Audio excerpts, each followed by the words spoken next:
미식 축구의 모든 것 All About NFL First and 26 이제 2부를 시작하겠습니다. 먼저 이제 5명의 현대 선수 명예전당 헌액된 선수들에 대해서 좀 살펴보겠습니다. 먼저 이제 명단을 좀 살펴보면 먼저 스티브 애드워터, 그리고 아이작 브루스, 스티브 허친슨, 그리고 에저린 제임스, 그리고 트로이 폴라말루, 이 5명의 전 선수가 명예전당에 헌행이 됐는데요. 어떤 선수인지 좀 설명을 해주시죠. 네, 한 명 한 명은 좀 간단히 좀 말씀을 드리면 이제 먼저 말씀하신 스티브 애드워터.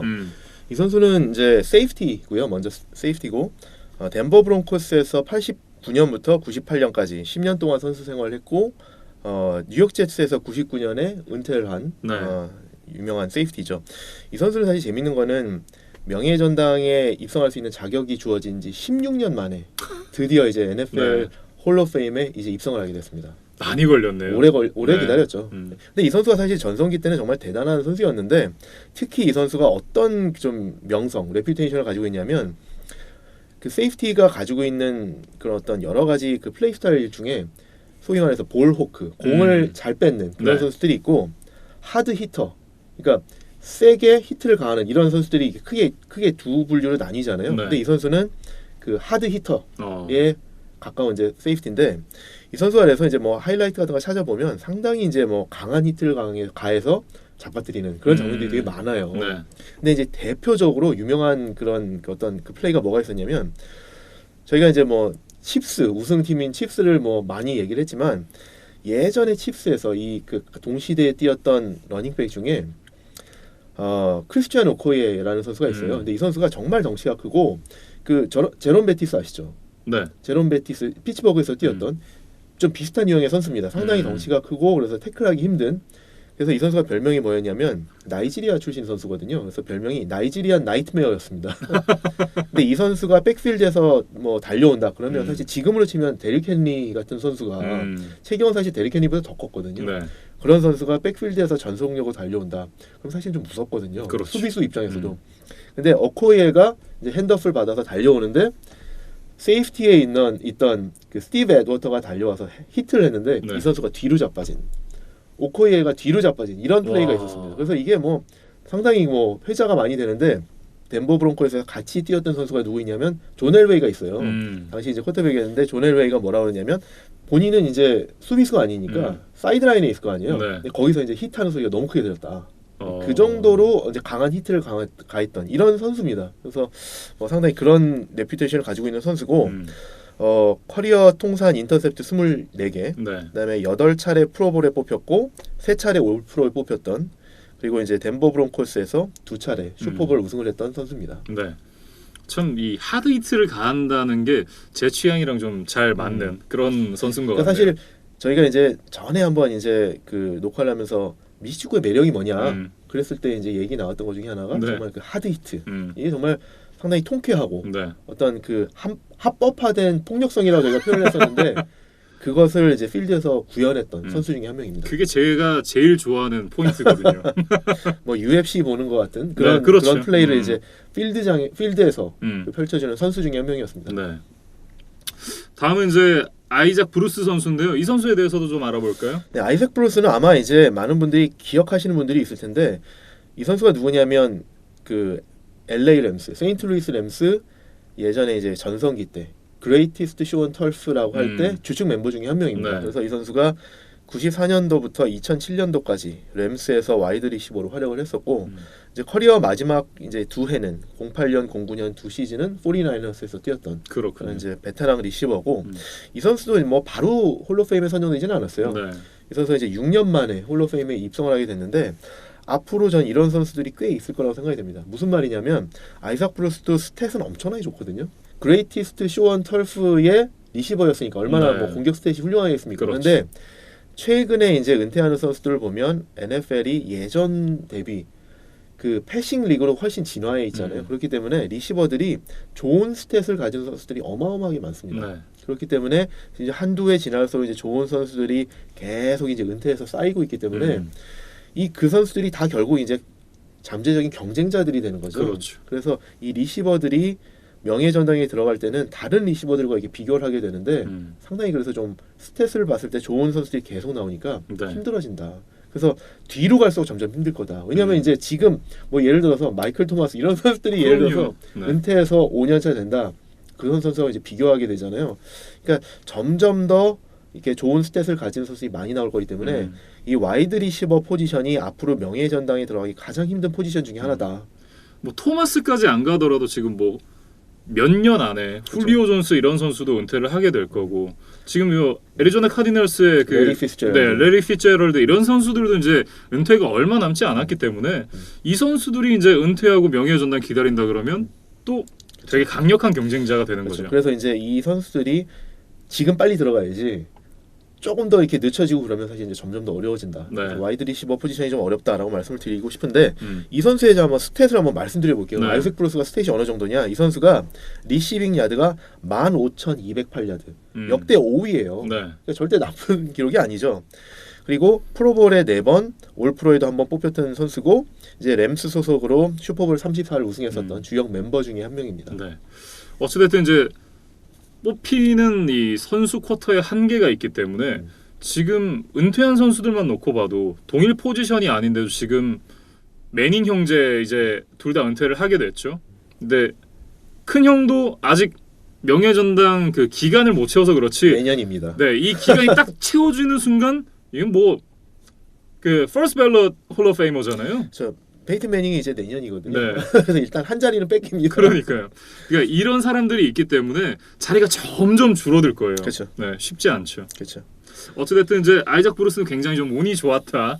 뭐 운이 좋았다기보다는 어쨌든 그러니까 더 힘들어지기 전에 잘 뚫고 그러니까요. 그러니까 이 사람이 홀 오브 페임에 못 들어갈 성적인데 들어갔다가 아니라 타이밍이 잘 맞아서 한번 크게 털 때 거기 안에 잘 이제 시기를 잘 탔다라는 말씀을 드리고 싶었던 거죠. 네, 알겠습니다. 어쨌든 이제 아이작 브루스 전 선수에 대해서 이제 얘기를 해봤고요. 다음은 이제 스티브 허친슨이라는 분입니다. 아마 이번에 명예의 전당에 뽑힌 선수들 중에 가장 좀 스탯이나 이런 게 좀 비교하기 어려운 선수일 텐데요. 왜 그러냐면 이 선수가 이제 가드 출신이거든요. 오펜시브 가드. 시옥스에서 2001년부터 2005년까지 뛰었었고요. 그 다음에 이제 2006년부터 2011년까지 미네소타 바이킹스. 그 다음에 2012년을 타이탄스에서 뛰면서 이제 은퇴를 했던 선수인데 네. 이 선수는 이제 홀 오브 페임 자격이 주어진 지 3년 만에 선정이 됐습니다. 그러니까 비교적 기다리는 시간이 좀 짧았다. 그런데 이 선수도 보면은 현역 때는 리그 최고의 가드였다. 네. 그래서 뭐 스탯이라고 딱히 말할 수 있는 포지션은 아니지만 네. 프로볼에 7번 뽑혔었고 올 프로에도 7번 선정됐던 뛸 때는 정말 매년 리그 최고의 가드로 손꼽히던 선수였다. 네. 그리고 특히 이제 시애틀 시옥스가 슈퍼볼 40을 준우승할 때에 그 당시에 이제 러닝백이 누구였냐면 이제 그 션 알렉산더라는 러닝백이 이제 리그 러싱 리더를 하면서 상당히 이제 그 좋은 공격을 펼쳤었는데 그때 앞에서 막아주던 이제 주축 선수다. 네. 그래서 어쨌든 리그를 대표하는 2000년대 리그를 대표하는 가드 중에 한 명이었다라고 말씀드릴 수 있습니다. 네. 사실 이제 가드라는 포지션이 이제 뭐 스탯이나 어떤 정량적인 그런 부분들로 평가하기 쉽지 않잖아요. 왜냐하면 옆에 서 있는 선수들이 어떤 선수인지도 굉장히 중요하고. 그렇죠. 근데 그런 점을 생각을 해본다면 이 선수가 가드임에도 이 명예 전당에 헌액될 정도면 얼마나 대단한 선수였는지를 다시 한번 좀 생각을 해보게 되는 것 같습니다. 네. 2000년대를 대표하는 가드 중에 하나였고 특히 이제 럼블락킹이 정말 훌륭했다라는 정도로 말씀드리겠습니다. 네, 다음은 이제 에저린 제임스입니다. 점점 더 좀 많이 알려진 이름을 좀 더 많이 들어봤던 그런 선수들이 나오고 있어요. 그렇죠. 그래서 이제 점점 이제 좀 친숙한 선수들일 텐데요. 일단 에저린 제임스 같은 경우에는 이제 콜츠에서 출발했던 러닝백입니다. 1999년부터 2005년까지 인디애나폴리스 콜츠에서 러닝백으로 활약을 했고요. 네. 2006년부터 2008년까지 3년은 애리조나 카디널스에서 뛰었고 2009년 한 해를 이제 시옥스에서 뛰면서 이제 은퇴를 했었는데 이 선수도 뭐 바로 입성하지는 못했습니다. 6년 만에 이제 명예의 전당에 이제 헌액이 됐는데 네.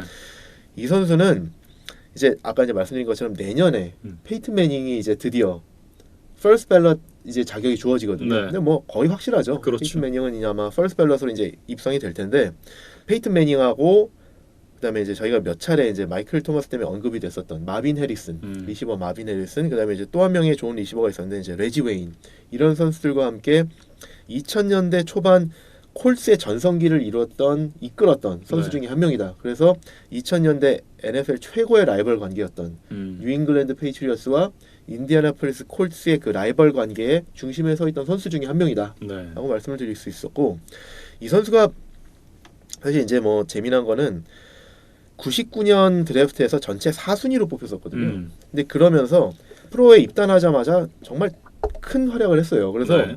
이 선수가 입단 첫 해, 두 번째 해에 리그 리딩 러셔. 그러니까 신인 그리고 2년 차일 때 NFL 러싱 1위였습니다. 네. 그런 선수가 정말 드물죠. 신인일 때 리그 러싱 리더라는 게. 그래서 이 99년에 에저렌 제임스가 신인으로서 리그 러싱 1위를 한 후에 그 다음에 또 한 번 신인이 그렇게 나올 때까지는 상당히 오랜 시간이 걸렸는데 그 이후에 나온 선수가 2016년에 이지키엘 엘리엇이다.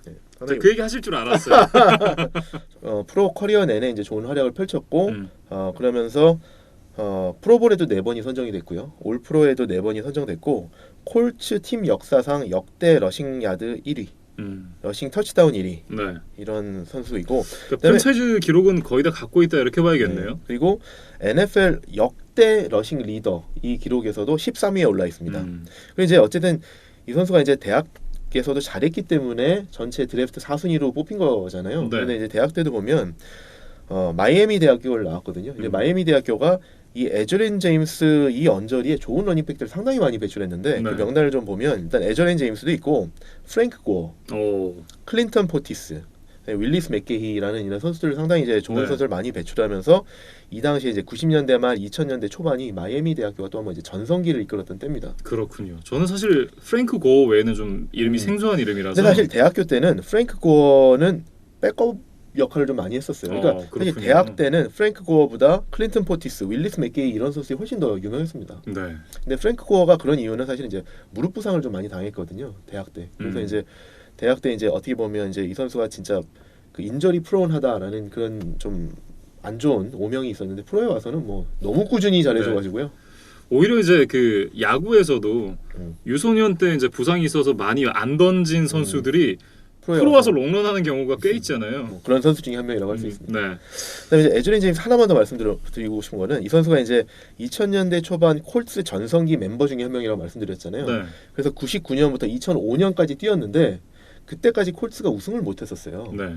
그리고 이 선수가 2006년에 애리조나 카디널스로 이적을 했는데 2006년에 콜츠가 우승을 합니다. 그래서 그때 이제 구단주 짐 얼세이가 이 선수에게 우승 반지를 하나 줍니다. 그래서 의리가 있어요. 네. 그래서 아쉽게 우승은 못했지만 우승 반지는 하나 챙겼던 네. 그런 이력이 있습니다. 우승은 못했지만 반지는 있다. 반지는 있네. 네. 근데 내 거라고 말하기엔 조금 이렇게 좀 본인이 자랑하기에는 좀 쑥스러운 네, 그런 거죠. 기념품 정도죠. 그냥. 그렇죠. 이제 마지막 이 명예전당의 헌액된 멤버 트로이 폴라말로에 대해서 좀 들어보겠습니다. 아마 이제 트로이 폴라말로는 이제 많은 팬분들이 잘 아실 거예요. 이 선수는 피츠버그 스틸러스에서 2003년부터 2014년까지 뛰었던 유명한 세이프티고요. 아까 제일 먼저 말씀드렸던 세이프티 스티브 앳워터가 16년을 기다렸다가 이제 홀로페이머가 됐다고 말씀드렸는데 네. 트로이 폴라말로는 기다릴 필요가 없었습니다. 이 선수는 2000년대를 대표하는 에드리드와 함께 양대 세이프티 중에 한 명이었기 때문에 이 선수는 퍼스트 밸럿 홀로페이머로 입성을 했습니다. 네. All About NFL 퍼스트 앤 원을 찍었을 때 그때 3부가 이제 명예전당이었잖아요. 그쵸. 그때 이제 저희가 소개를 해드렸던 기억이 아직도 제가 선명하거든요. 그렇죠. 그러니까 저희가 이번 시즌, 그러니까 특히 이제 All About NFL을 시작하면서 문을 열면서 네. 에드리드가 명예전당에 입성했다라는 소식을 전해드렸는데 이제 이번 시즌 문을 닫으면서 그와 한 시대를 같이 주름 잡았던 네. 평생의 라이벌이자 뭐 사실 친구라고도 할 수 있죠. 그런 상대방인 트로이 폴라말로가 이번에 이제 명예전당에 입성했다라는 소식을 이제 올 시즌 이제 문을 닫는데 네. 진짜 2000년대를 대표했던 양대 세이프티입니다. 그래서 이제 폴라말로에 대해서 좀 말씀을 드리면 일단 뭐 스틸러스에서 뛰면서 2차례 슈퍼볼을 이끌었던 주역 중에 한 명이고요. 네. 8번 프로볼에 선정이 되고 올 프로에도 6번 선정이 됐고 또 2010년 디펜시브 플레이어 오브 더 이어에도 선정될 정도로 정말 최정상급의 수비수였죠. 네. 그리고 이 선수가 그냥 뭐 단순히 그냥 뭐 스탯이 좋고 이런 것만이 아니라 물론 이제 스탯도 좋지만 인터셉트라든지 펌블 유도라든지 그 외에 다양한 측면에서 정말 게임 체인징 플레이를 많이 했던 그래서 이 세이프티 포지션에서 경기를 진짜 많이 바꿀 수 있는 이런 플레이를 했던 선수입니다. 그래서 이 선수가 정말 하이라이트를 찾아보면 정말 인상적인 플레이가 많은데 저는 이 트로이 폴라말로 하면 가장 기억에 남는 플레이가 뭐냐면 라인업 스크리미치에서 이제 쿼터백이 스냅 카운트를 하잖아요. 그래서 네. 양 팀이 이제 라인업을 하는데 세이프티는 뒤에 서 있잖아요. 근데 스냅 카운트를 할 때 뒤에 서 있다가 스냅 카운트에 맞춰서 달려와서 스냅과 동시에 이 라인 오브 스크리미지를 점프해서 넘어서 쿼터백을 섹하는 네.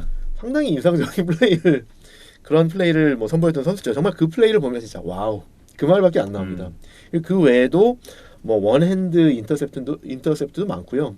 상당히 보면 정말 멋진 플레이가 많았던 진짜 뭐 대표적인 게임 체인저 중에 한 명입니다. 네. 그래서 스탯도 좀 보면 커리어 통산 인터셉트 32개, 펌블 유도 14개, 그다음에 쐐까지 12개를 하는 진짜 전천후 수비수라고 말씀을 드릴 수 있습니다. 네.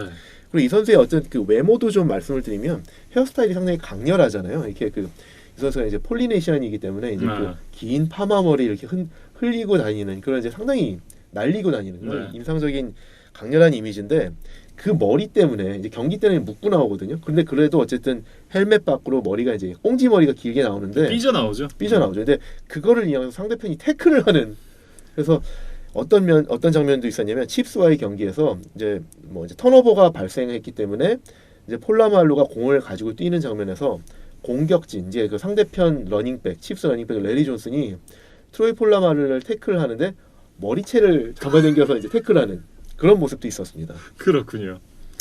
그리고 뭐 그렇게 되면 어떻게 되나요? 반칙이라고 얘기하기는 조금 애매한 부분도 있을 것 같은데. 사실 머리채를 잡는 게 반칙은 아닙니다. 근데 이때 페널티는 선언이 됐어요. 왜냐하면 머리채를 잡고 늘어지고 그걸 밟고 일어났거든요. 그렇기 때문에 사실 이제 플레이 자체는 너무 좀 과격한 플레이였기 때문에 페널티가 주어지긴 했었는데. unnecessary roughness. 그렇죠. 근데 사실 머리채를 잡았다고 해서 그 자체만으로 페널티는 아닙니다.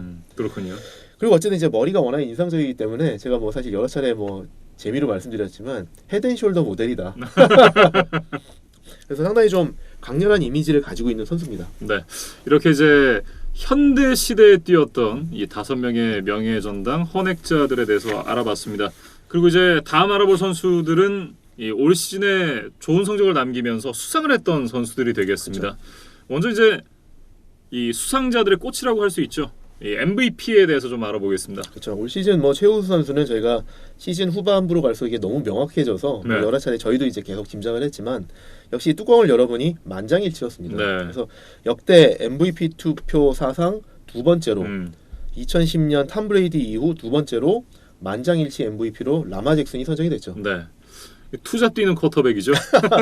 그래서 이제 지금 이제 NFL을 강타하고 있는 대표적인 듀얼 스레이 쿼터백이고 그래서 이제 뭐 올 시즌 활약을 보면 러닝 플레이나 패스 플레이나 모두 정말 대활약을 해줬고 그래서 스탯을 보면 3127야드의 패싱과 36개의 터치다운 패스를 기록했고요. 그것만이 아니라 이제 러싱에서도 엄청난 활약을 해줬죠. 그래서 1206야드의 러싱 그리고 7개의 터치다운을 기록했는데 이 1206야드 러싱이라는 게 쿼터백으로서 단일 시즌 최다 기록을 갱신하기도 했었고요. 그렇죠. 마이클 빅이 가지고 있던 기록을 갱신하기도 했고 저는 그것도 놀랍지만 더 놀라운 거는 이 라마 잭슨이 1206야드 러싱을 한 게 러닝백들을 다 합쳐서 리그 러싱 6위입니다. 그러니까 정말 좋은 러닝백들이 많은데 그 중에서도 쿼터백이 전체 6위였다라는 건 정말 놀랍다. 거기다 포인트를 하나 더 더하자면 마지막 경기 안 뛰었어요. 그렇죠. 16경기 아니라 15경기 뛰면서 만들 기록이다. 대단합니다. 정말 대단한 거죠. 그리고 어쨌든 이 선수가 시즌 초반에 보면 러닝백이다라는 좀 비아냥을 많이 들었었는데 저희도 했잖아요, 솔직히. 러닝백이다. 반성해야 돼요. 근데 이렇게 잘할지 누가 알았어요. 그러니까요. 근데 어쨌든 그런 비아냥을 받았었는데 그게 이제 시즌 후반부로 갈수록 새로운 유형의 쿼터백이다라는 이렇게 칭찬으로 승화가 됐었죠. 저희도 잘 몰랐습니다. 이렇게까지나 잘할 줄 잘 몰랐어서 잘못했습니다. 그리고 이제 그렇죠. 이제 러닝백 마크 잉그램과 이제 환상의 조합을 이루면서 팀을 14승 2패로 전체 이제 넘버원 시드로 이끌었던 그런 큰 활약을 해서 사실 시즌 종료되기 전부터 올 시즌 MVP는 라마 잭슨이다라는 것을 뭐 사실 모두가 짐작했던 그랬던 선수입니다. 그렇습니다. 그래서 MVP에 대해서 얘기를 해봤고요. 다음은 이제 오펜시브 플레이어 오브 더 이어 그러니까 올해의 공격 선수가 되겠습니다. 사실 이 부분도 어떻게 보면 라마 잭슨이 될 수도 있었는데 이 부분은 이제 MVP하고 겹치지 않게 마이클 토마스가 가져갔습니다. 좀 배려해줬어요. 세인츠의 리시버 이제 마이클 토마스가 가져갔는데 뭐 마이클 토마스가 절대 뭐 뒤지지 않죠. 왜냐하면 마이클 토마스도 MVP 후보 중에 한 명이었거든요. 근데 이제 뭐 라마 잭슨에게 밀렸고 대신 이제 공격상을 받았는데 올 시즌 토마스의 기록도 놀랍죠. 어마어마해요. 단일 시즌 최다 리셉션 기록을 갱신했죠. 그것도 이제 그냥 갱신한 게 아니라 깼죠. 완전히 네. 그냥 박살냈죠. 그래서 올 시즌 149개의 리셉션을 기록하면서 기록을 세웠고 1725야드 리시빙 야드, 그다음에 이제 9개의 터치다운을 기록을 했었는데 정말 이 기록 자체로도 정말 어마어마하지만 이 선수를 한번 이렇게 좀 돌아볼까 해요. 왜냐하면 이 선수가 이제 2016년에 드래프트돼서 NFL에 이제 진출을 했는데 네. 사실 첫 몇 시즌 동안에 물론 이제 기록은 되게 좋았는데 리그 최고의 리시버를 뽑을 때 마이클 토마스부터 뽑는 사람은 거의 없었거든요. 그렇죠. 그러면서 이제 저희도 사실 이제 방송할 때 리그 탑3 리시버 꼽으면 사실 마이클 토마스를 꼽을까 말까 좀 애매했잖아요. 네. 그러니까 3대장 바로 아래 약간 이런 느낌이었지 거기 어깨를 나란히 하긴 좀 애매하다라는 그런 인식이 있었잖아요. 근데 이제 신인 때부터 스탯은 상당히 좋았고 뭐 작년 올해 뭐 보면 스탯을 보면 압도적이죠. 네. 그래서 이제 AB가 없는 상황에서 리그 탑3 리시버에는 뭐 당연히 들어가는 그렇죠. 자타공인 탑3 리시버고요. 네. 이 선수의 좀 이렇게 과거를 좀 되짚어 보면 이 선수가 사실 이제 고등학교 때 풋볼을 하면서 갑자기 키가 컸다고 그래요. 그러면서 이제 고등학교 때 키가 190cm까지 컸고 네. 근데 이제 갑자기 키가 컸기 때문에 체격은 받쳐주지가 않아서 몸무게가 72kg밖에 안 됐다. 190의 키에. 와, 그럼 진짜 모델 몸매겠네. 완전히 삐쩍 마른 몸매였기 때문에 이 선수가 그때 고등학교 때는 상당히 이제 그 피지컬한 코너백들한테 압도당했었다. 아하. 그래서 이 선수가 그 고등학교 때부터 뭘 했었냐면 일단 기본적으로 피지컬도 키워서 네. 벌크업을 해서 82kg까지 10kg 이상 벌크업을 했고요. 그다음에 본인이 이제 약하다라는 걸 느꼈기 때문에 계속 이 악력기를 가지고 다니면서 하루에 1000개씩 이 악력기를 이게 그 운동을 했다고 그래요. 네. 그래서 이 선수가 지금 NFL에서 본인이 가장 자랑스러운 것 중에 하나는 손 힘이 가장 좋다.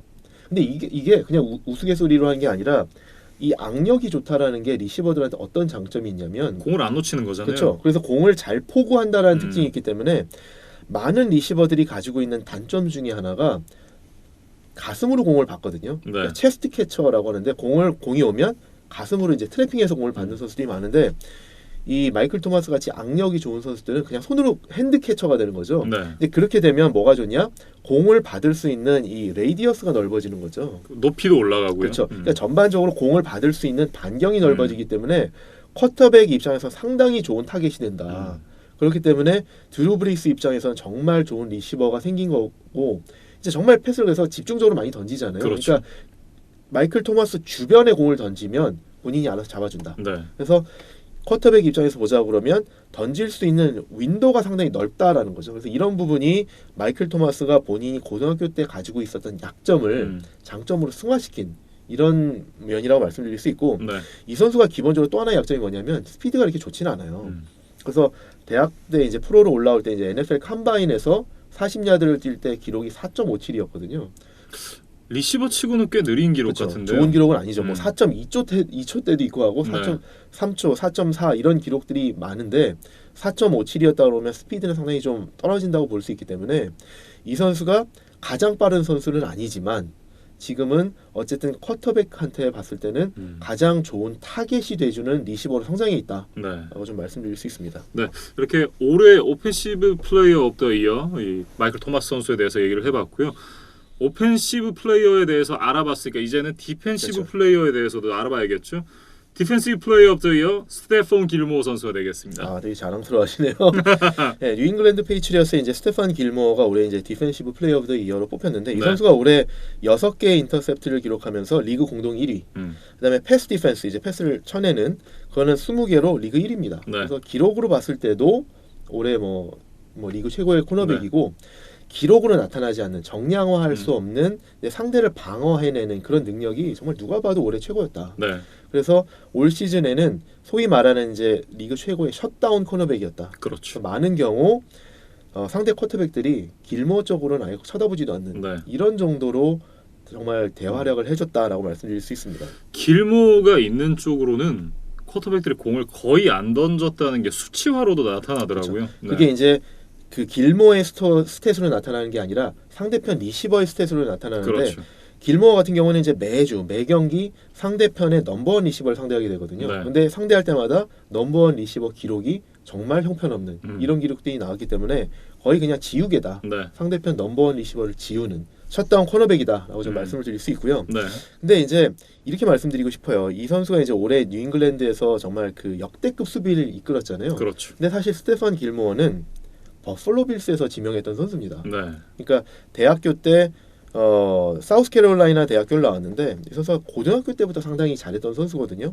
그 당시에 이제 고등학교 때 같이 뛰었던 선수가 누구냐면 자데이비안 클라우니가 있었는데 자데이비안 클라우니 그다음에 이제 스테판 길모 이 두 선수가 둘 다 이제 전국 최고의 선수로 이렇게 평가를 받았었는데 뭐 자데이비안 클라우니는 뭐 전체 1순위로 입단을 했었고 스테판 길모는 전체 10순위로 1라운드 전체 10순위로 버펄로 빌스에서 지명을 했었거든요. 그래서 이제 빌스에 입단을 해서 활약을 했었는데 뭐 사실 프로에 와서 못했다라고 할 수는 없지만 네. 프로에 와서 이제 뇌진탕도 많이 당했고요. 팔목 부상도 당하고 그러면서 사실 이제 상당히 좀 출전하지 못한 경기도 많았거든요. 그러면서 이제 어떻게 보면 본인이 드래프트 됐던 순위만큼 활약을 좀 못 해줬었는데 루키 컨트랙트 마지막 시즌에 인터셉트 5개를 기록하면서 프로볼에 뽑혔습니다. 네. 그래서 사실 이제 버플로 빌스가 그때 프랜차이즈 태그를 할까 말까 고민하다가 안 했는데 그 틈을 노리고 뉴잉글랜드가 이제 5년 장기 계약을 맺으면서 뉴잉글랜드가 데려가서 거기서 지금 이제 기량이 만개에 있죠. 네. 그래서 지금은 뭐 누가 봐도 리그를 대표하는 코너백 중에 한 명이라고 말씀드릴 수 있습니다. 네. 그러면서 이제 사실 이제 올 시즌에 뉴잉글랜드 페이트리어츠가 성적이 이 정도까지는 알 수 있었던 데에는 스테판 길모의 이 역할이 한 7할은 되지 않나? 7할이요? 너무 센 거 아닐까요?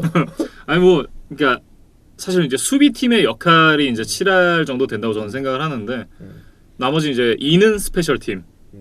공격팀이 아무것도 안 한 건 아니니까 한 1 정도 준다고 치면 이제 수비팀이 한 7 정도는 가져갈 수 있지 않나 그 지분을. 그럼 그 7에서 또 한 7이라고 봤을 때 그러면 전체로 봤을 때는 한 0.49 정도. 뭐 그 정도는 되겠네요. 그럼 절반 정도는 된다. 대단한 활약입니다. 근데 이 스테판 길모어가 상당히 영리한 선수거든요. 근데 이 선수가 그렇게까지 잘하는 이유 중에 하나가 뭐냐면 이 선수가 사실 고등학교 때는 쿼터백이었어요. 쿼터백과 코너백을 같이 뛰었기 때문에 네. 본인이 쿼터백으로서 이제 필드를 잇고 공격 스킴을 읽는 그런 힘이 있기 때문에 지금 프로에 와서 코너백으로 뛰면서도 공격 스킴을 잘 읽어낸다. 네. 상대방 쿼터백을 잘 읽어낸다. 그래서 그런 부분들이 지금 본인이 코너백으로 뛰는 데도 상당히 좀 도움이 되는 것 같다라고 좀 말씀드리고 싶습니다. 네. 그러니까 사실 길모어라는 이제 셧다운 코너백이 있기 때문에 상대 팀들이 이제 패싱 공격을 좀 잘 못하게 되는 그런 경향이 있고 그러면 이제 패트리어츠는 사실 이제 박스 좀 채우고 그러고 나면 상대 공격을 좀 막기 쉬워지는 그런 경향이 좀 있긴 하거든요. 그렇죠. 그래서 이제 넘버원 코너백이 상대 넘버원 리시버를 지워버리면 네. 훨씬 수비하기가 편해지고 맞아요. 수비 스킴을 쓸 수 있는 게 훨씬 많아지고 네. 그다음에 엑스트라 그 수비수들을 패스러시에 할당할 수 있는 거죠. 그렇죠. 그래서 사실 올해 이제 뉴잉글랜드가 커버제로 스킴을 쓸 수 있었던 것도 이 스테판 길모어가 정말 큰 역할을 해줬기 때문이라고 볼 수 있습니다. 네. 이렇게 이제 스테판 길모어에 대한 얘기까지 나눠봤습니다. 다음은 이제 루키 선수들에 대해서 좀 살펴보겠습니다. 오펜시브 루키 오브 더 이어 바로 카일러 머리 선수가 되겠습니다. 네, 애리조나 카디널스의 쿼터백 네. 카일러 머리가 이제 공격 신인상을 받았는데 사실 이 부분이 좀 제일 치열하지 않을까라고 예상을 했었어요. 왜냐면은 레이더스의 러닝백 자시 제이콥스가 올해 또 대단한 활약을 해줬기 때문에 물론 카일러 머리가 쿼터백이기 때문에 좀 더 유리하긴 했지만 자시 제이콥스도 활약이 컸거든요. 그렇죠. 그렇기 때문에 여기는 좀 치열할 거다라고 생각을 했는데 카일러 머리가 자시 제이콥스를 제치고 네. 신인상을 받았습니다. 근데 어쨌든 이 카일러 머리도 분명히 잘해줬어요. 일단 올 시즌 뛰었던 여러 명의 쿼터백들 중에서 유일하게 16경기를 전체 다 주전으로 출장을 했고요. 네. 그다음에 어쨌든 듀얼 스랙 쿼터백으로서 자리를 잡으면서 공격에서 이제 러싱과 패싱을 다 잘해줬거든요. 그래서 스탯을 좀 보면 3,722야드 패싱을 기록해줬는데 네. 이게 신인 중에서는 1위, 전체 15위에 해당하니까 상당히 괜찮은 기록이라고 말씀드릴 수 있고요. 네. 20개의 터치다운 패스, 이게 신인 중에서는 3위, 전체 21위, 뭐 나쁘지는 않은 것 같고요. 근데 더 중요한 건 이제 러싱인데 544야드 러싱을 기록했어요. 이게 뭐 신인 쿼터백 중에서는 뭐 당연히 1위고요. 그렇죠. 쿼터백들 전체 중에서 2위입니다. 그러니까 아까 말씀드렸던 라마 잭슨을 제외하고는 쿼터백 중에서 러싱 야드 1위다. 네. 라고 좀 말씀드릴 수 있고 그 말은 디션 왓슨이나 러셀 윌슨이나 패트릭 마우스보다 더 잘 뛰었다. 네. 이렇게 좀 볼 수 있습니다. 일단 뭐 패싱은 모르겠지만 뛰는 건 더 나았다. 그렇죠. 그러면서 어쨌든 한 시즌 동안 이제 그 카일러 머리의 좀 이렇게 성장에 대해서 좀 말씀을 드리면 일단 초반에 좀 부진했던 부분들이 프로 무대에 적응하면서 좀 발전하는 모습들이 보였다. 그래서 어쨌든 입증해 준 건 뭐냐면 프로에서 충분히 뛸 만큼 어깨가 강하고 네. 포켓에서의 움직임이 괜찮고 그다음에 본인이 빠른 발을 가졌기 때문에 포켓 밖으로 나가서 본인이 플레이를 만들어낼 수 있는 능력도 증명해 보였다. 이게 시즌 후반부로 갈수록 이게 많이 좀 나타나면서 발전하는 모습을 보였다. 그래서 NFL 주전 쿼터백으로서의 자격은 좀 증명한 한 해가 아니었나라고 좀 의미를 찾아보고 싶고 개인 기록을 떠나서 이 카디널스라는 팀이 카일러 머리가 오기 전에는 3승으로 리그 전체 꼴찌했던 그렇죠. 팀이잖아요. 근데 카일러 머리가 와서 물론 이제 본인 혼자만 한 건 아니지만 또 역시 이제 신인 감독 클리프 킹스베리와 힘을 합쳐서 5승을 했다. 네. 그리고 1무도 있다. 1무도 있다. 그렇기 때문에 팀 성적이 향상되는 데는 분명히 일조했다. 네. 좀 말씀드릴 수 있습니다. 네. 하지만 좀 이제 개선할 포인트도 좀 짚어보면 올 시즌에 이제 카일러 머리가 색을 48개나 당했거든요. 네. 그래서 이 부분에서도 제이머스 윈스턴, 그다음에 러셀 윌슨과 함께 최다 색 1위입니다. 이 부분은 물론 이제 오펜시브 라인의 문제도 있지만 그 카일러 머리 본인도 분명히 좀 개선할 부분들은 있거든요. 네. 그러니까 예를 들면 파켓 밖으로 이제 본인이 롤아웃을 해서 이제 플레이를 좀 연장하는 플레이들을 하면서 어떻게 보면 조금 이렇게 공을 버려야 될 때와 플레이를 연장할 때에 대한 판단력이 조금 더 개선될 필요는 있다. 공을 너무 오래 잡고 있다가 색을 당하는 경우들도 있었기 때문에 그런 부분들은 이제 좀 더 판단력과 노련미가 조금 더 가미될 필요는 있겠다. 네. 좀 말씀드려 보겠습니다. 네. 네, 이렇게 이제 카일러 머리 선수가 오펜시브 루키 오브 더 이어에 선정이 됐다는 말씀을 드렸고요. 사실 이 디펜시브 루키 오브 더 이어에게는 그냥 디펜시브 플레이어 오브 더 이어를 줘도 아깝지 않다라는 생각이 들어요. 바로 닉 보사 선수입니다. 그렇죠. 뭐 카일러 머리가 전체 1순위, 네. 닉 보사가 전체 2순위로 드래프트 됐는데 이 두 선수가 공격 신인상, 수비 신인상 받았다는 거는 사실 어떻게 보면 카디널스와 49ers도 상을 받을 만하다. 왜냐면은 선수 제대로 뽑았다. 그렇죠. 라고 좀 볼 수 있을 것 같습니다. 네. 근데 이제 49ers 입장에서 보면 그동안 수비에서 좋은 선수들 한 명씩 계속 이렇게 충원을 했었거든요. 그러면서 디펜시브 라인을 이렇게 만들어 오고 있었는데 네. 올 시즌 닉 보사라는 대형 신인이 가입함으로 해서 진짜 수비가 완성이 됐다. 네. 디펜시브 라인이 진짜 완성이 됐다. 물론 이제 디포드도 영입을 하긴 했지만 디포드와 닉 보사가 가담함으로 해서 이 49ers의 디펜시브 라인이 리그 최강급으로 성장했다. 네. 그런 부분이 상당히 좀 인상적이었고요. 49ers가 이제 리그를 강타했던 그 와이드 나인 포메이션의 어쨌든 그 완성체 중에 한 명이 이제 닉 보사였다는 것이 상당히 좀 인상적인데 네. 올해 이제 그 기록을 좀 보면 색 9개, 쿼터백 히트가 25개, 그다음에 태클 47개로서 상당히 좀 괜찮은 기록이다라고 말씀드릴 수 있는데 저는 이제 괜찮은 기록이다라고 말씀드리고 싶은 거는 이 선수가 본인 혼자 기록만이 아니라 옆에 있는 다른 선수들의 기량 향상에도 엄청난 기여를 했기 때문에 네. 본인 스탯만으로 평가하기는 어렵다. 그렇기 때문에 지금 뭐 색 9개 아주 많지는 않거든요. 그렇죠. 사실. 하지만 그것만으로 평가하기 어렵다. 근데 어쨌든 이제 이 선수가 형이 조이 보사잖아요. 네. 그래서 조이 보사하고 비교를 많이 당해요. 근데 이제 조이 보사도 2016년에 이제 신인으로 입단해서 큰 활약을 펼쳤었는데 그때 조이 보사는 이제 10.5개의 색을 했었다. 네. 그래서 개인 기록만 보면 형인 조이 보사가 좀 더 앞서 있지만 팀 전체에 대한 기여도 그다음에 팀 성적으로 봤을 때 닉 보사가 앞서기 때문에 네. 뭐 개인 기록만 가지고 따지기 좀 어렵고 올해 닉 보사는 정말 이제 팀을 결승에 올려놓는데 큰 역할을 했다라고 좀 말씀드릴 수 있습니다. 일단 형만한 아우가 있었다 이렇게 좀 얘기를 해야 될 것 그렇죠. 같고요. 네. 어쨌든 이제 닉 보사 선수까지 디펜시브 루키 오브 더 이어에 대해서 얘기를 해봤습니다. 다음은 이제 감독들 그리고 이제 코치들에 대해서 좀 얘기를 해봐야 될 것 같은데요. 먼저 이제 코치 오브 더 이어 존 하바가 선정이 됐습니다. 사실 이거는 조금 의외였어요, 저는. 아 그런가요? 네. 누구를 예상하셨죠? 물론 이제 존 하바도 굉장히 좋은 성적을 올렸지만 저는 카일 셰넌 감독도 일단 이제 후보에 오를 만하다라고 생각을 했었고 그보다 저는 마이클 브레이블이 조금 올라갈 만하지 않나.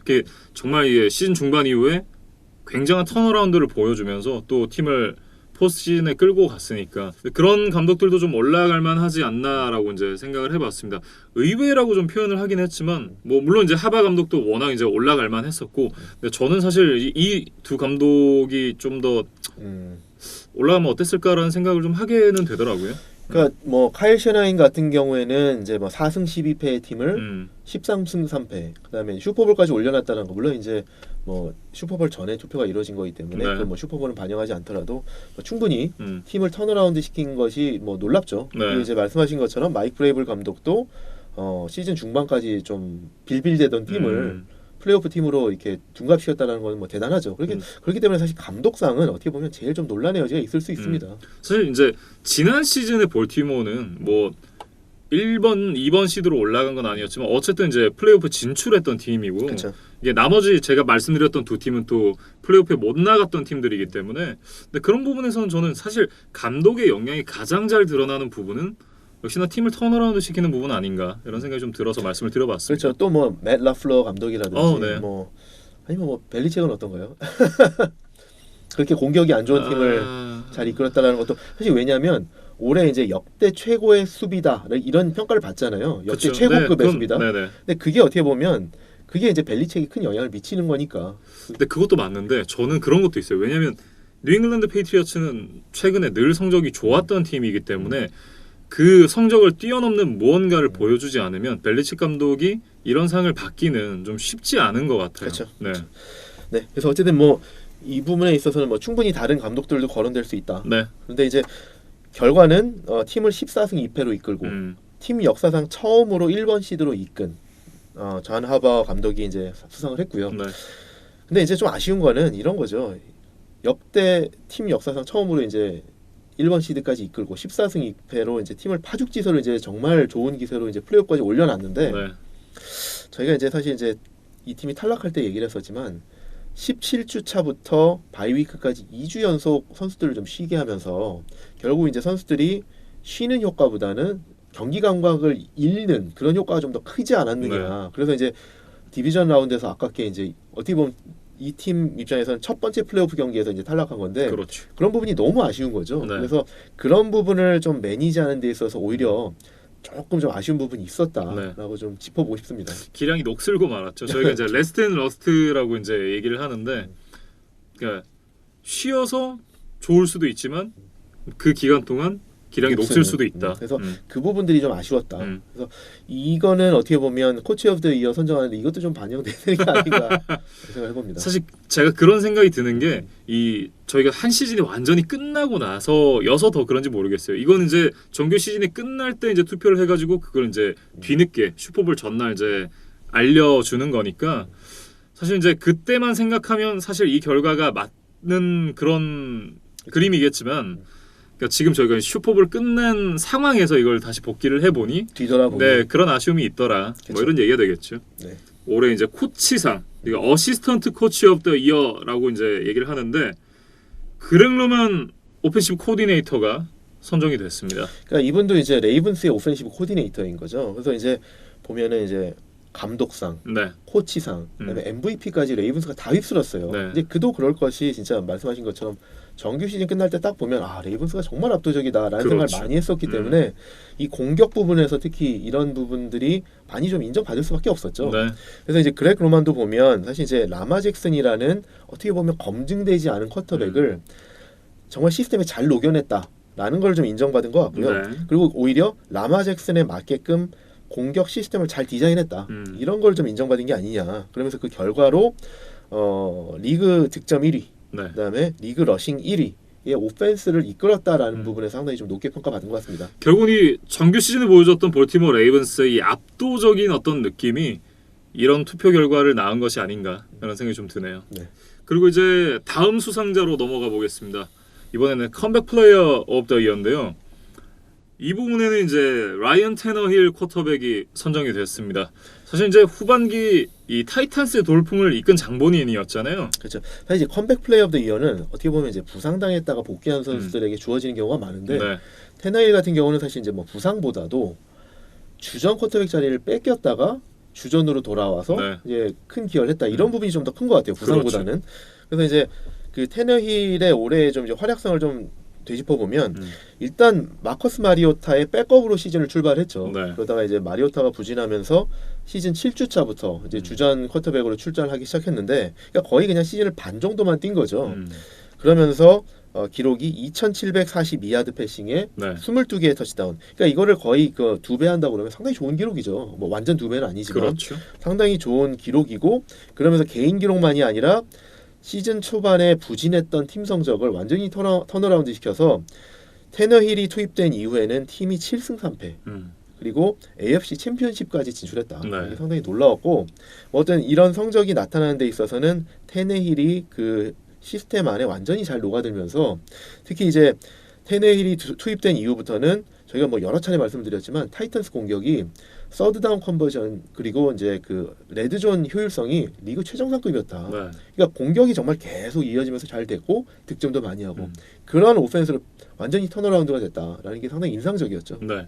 그러면서 이제 다음 시즌이 더욱 기대가 되는 이제 테네시 타이탄스가 되겠는데요. 그런데 이제 FA가 되죠. 테네힐 선수가 이제 시즌이 끝나고 이제 FA가 되는데 잡지 않을까요? 그렇죠. 그래서 이제 사실 타이탄스 입장에서는 이제 물론 이제 마리오타도 자유계약 선수가 되고 테네힐도 자유계약 선수가 되는데 올 시즌 보여줬던 활약상을 보면 네. 사실 테네힐을 놓치면 안 될 것 같은 그렇죠. 그런 상황인 것 같습니다. 네. 마리오타는 사실 이제 버렸다고 봐야 될 것 같고. 네. 시즌 중반에 이제 쿼터백을 교체했다는 건 이 선수랑 같이 가지 않겠다라는 일종의 결별 선언이랑 비슷한 거잖아요. 그러니까 어쨌든 이 두 선수가 둘 다 이제 자유계약으로 풀렸을 때 둘 다 많은 돈을 주고 주전급으로 영입하기는 힘들거든요. 그렇죠. 그렇다고 그러면 선택을 해야 된다고 그러면 네. 택 1을 해야 된다고 그러면 테네힐을 선택하는 게 맞는 선택이 아니겠느냐라는 생각이 드는 거죠. 네. 이렇게 컴백 플레이어 오브 더 이어 라이언 테너힐까지 얘기를 해봤습니다. 이제 하나의 상에 대해서 더 얘기를 해보고 싶은데요. 월터 페이튼상. 네.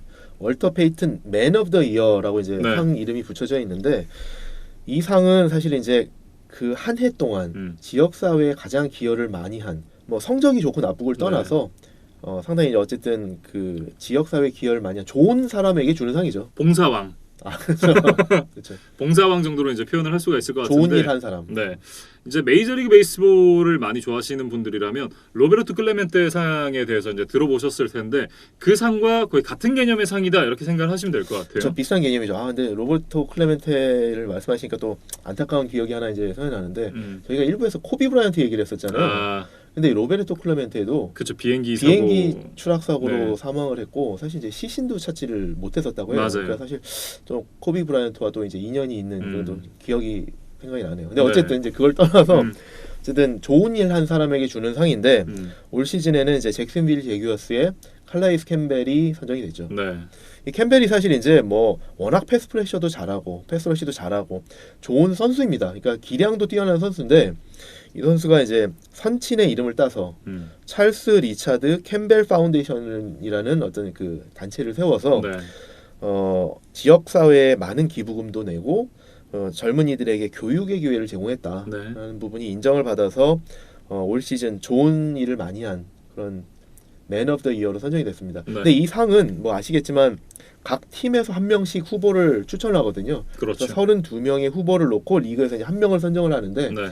그 이제 수상자로 칼레이스 캠벨이 선정이 된 겁니다. 네. 이게 제가 잠깐 보니까 개념이 그 각 팀의 월터 페이튼상 수상자가 한 명씩 있고 그렇죠. 이 수상자가 이 리그의 후보로 나와서 그 32명 중에 이제 한 명이 이제 선정이 되는 거더라고요. 그렇죠. 네. 어찌됐든 정말 이 지역 사회와 이 스포츠 구단이 좀 이렇게 긴밀하게 붙어 있으면서 서로 이제 어려울 때 도움도 주고 또 선수들을 응원도 해주고 이렇게 같이 이 뭐라고 해야 될까요? 이 지역 사회의 어떤 그 커뮤니티의 일원으로서 그렇죠. 함께 한다는 게 참 보기 좋은 것 같습니다. 그러니까 상생이죠. 네. 뭐 어찌됐든 이 월터 페이튼상 수상자까지 이렇게 이제 올해 이제 수상자들에 대해서 살펴봤습니다. All About NFL First and 26를 마무리해야 될 이런 시간이 온 것 같습니다. 그 전에 몇 가지 좀 안내를 드리고 싶은 말씀이 있는데요. 일단 시즌이 끝났잖아요. 네. 저희가 이제 승부 예측을 했으니까 그 결과에 대해서 좀 안내를 드리겠습니다. 좀 뭐 누적 데이터는 굉장히 좀 복잡한데 결과적으로 제가 6경기를 더 맞춰서 제가 이겼습니다. 승률을 따져보니까 제가 이제 6할 몇 푼 정도고 네. 그보다 이제 한 조금 높더라고요. 높아서 네. 뭐 60% 정도는 맞췄다. 그러니까 한 3경기 중에 2경기 정도는 맞췄다 정도 생각을 해주시면 좋을 것 같고요. 그래서 이제 이진만 위원이 졌기 때문에 제 선물을 하나 사오기로 했습니다. 그게 뭐 정확하게 어떤 시기가 될지는 잘 모르겠지만 선물을 사오기로 했는데 저한테 주는 선물이 아니라 제가 올 한 시즌 All About NFL을 이제 저랑 함께 열심히 이제 봐주셨던 분들께 이제 선물을 드리도록 할 텐데요. 이제 그 뭐 구체적인 선물이나 이제 시기는 좀 차후에 다시 한번 말씀을 드리겠습니다. 상황을 봐서 네. 좀 적절한 시기에 적절한 선물로 네. 고민을 좀 해보겠습니다. 네. 어찌됐든 이제 굉장히 기분 좋은. 왜냐면 사실 이제 사오시지만 제가 이겨서 이제 또 드리는 거니까 저도 굉장히 좀 기쁘고요. 알겠습니다. 뭐 어쨌든 이제 계속해서 열심히 봐주셨으면 좋겠습니다. 그리고 이제 또 하나 이제 말씀을 드릴 것이 저희가 이제 한 시즌이 마무리가 됐잖아요. 그래서 저희도 이제 휴식의 시기가 좀 필요한 것 같아서 이제 휴식을 하고 좀 돌아오도록 하겠습니다. 너무 이제 길게 휴식을 가지면 조금 이제 안타까워하실 것 같아서 러스트인가요? 네, 저희 한 주만 쉬고 이제 그 다음 주에 이 시즌 정리하는 영상으로 다시 돌아오도록 하겠습니다. 많은 관심을 가져주시고 이렇게 꾸준히 시청해주신 우리 시청자들 그다음에 청취자분들께 다시 한번 감사의 말씀을 드립니다. 네, 이제 진짜로 First and 26 마무리를 지어야 될 때가 온 것 같습니다. 저희는 한 주 쉬고 그 다음 주에 이제 시즌 총정리와 함께 돌아오도록 하겠습니다.